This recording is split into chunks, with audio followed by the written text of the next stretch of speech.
Et vous vous en doutez, la quasi-totalité de ce flash sera consacrée aux festivités qui se sont déroulées après la victoire samedi du LOSC en Coupe de France.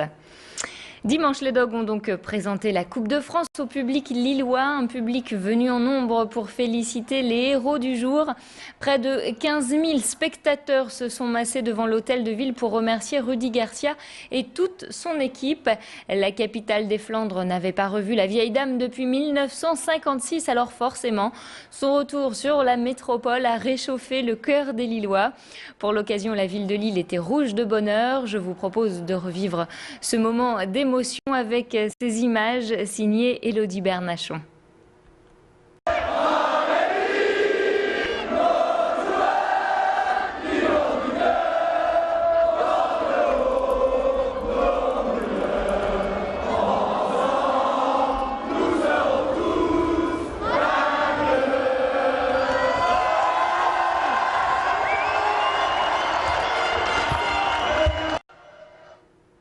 Et un peu plus tôt dans l'après-midi, Martine Aubry a accueilli l'équipe du LOSC à sa descente du bus.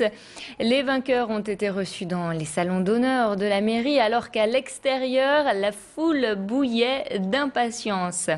Je vous laisse donc apprécier cette arrivée du bus avec les joueurs du LOSC.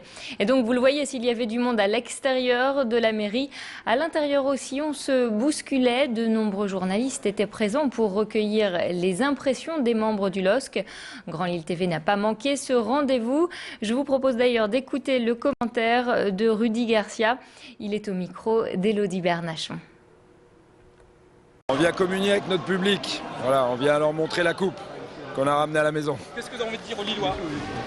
Qu'on est fiers pour eux, 56 ans d'attente. Voilà, c'est un grand moment. On l'a vécu hier, mais on va le continuer aujourd'hui. Puis après, on va vite se reconcentrer pour mercredi pour le championnat. Coach, comment s'est passée la nuit justement?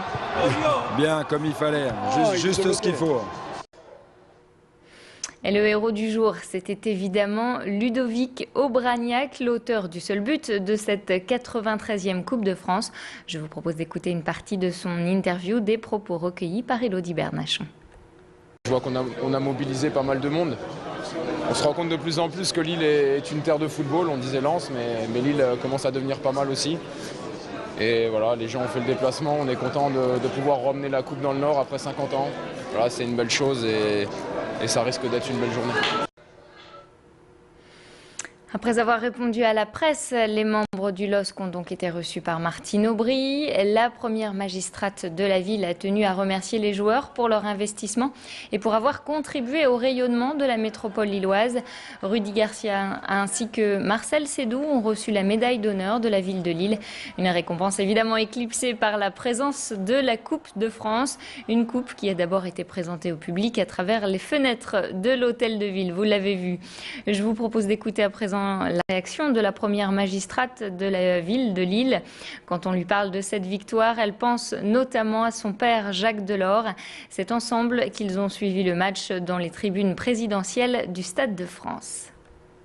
Évidemment un immense bonheur, mais surtout aussi voir le bonheur de mon père qui avait assisté à aux 5 dernières finales en Coupe de France du LOSC, dont 3 victoires, et qui était comme les enfants heureux peuvent être, les adultes heureux peuvent être, avec son écharpe du LOSC tout seul comme ça. Voilà, et je crois qu'il y avait des milliers de personnes ici, voilà, des dizaines de milliers qui partageaient ce moment-là. Voilà.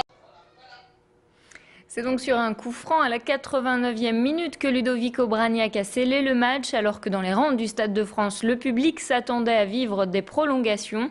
Le LOSC a donc atteint l'un de ses objectifs, remporter la Coupe de France. Les joueurs vont maintenant se concentrer sur le championnat.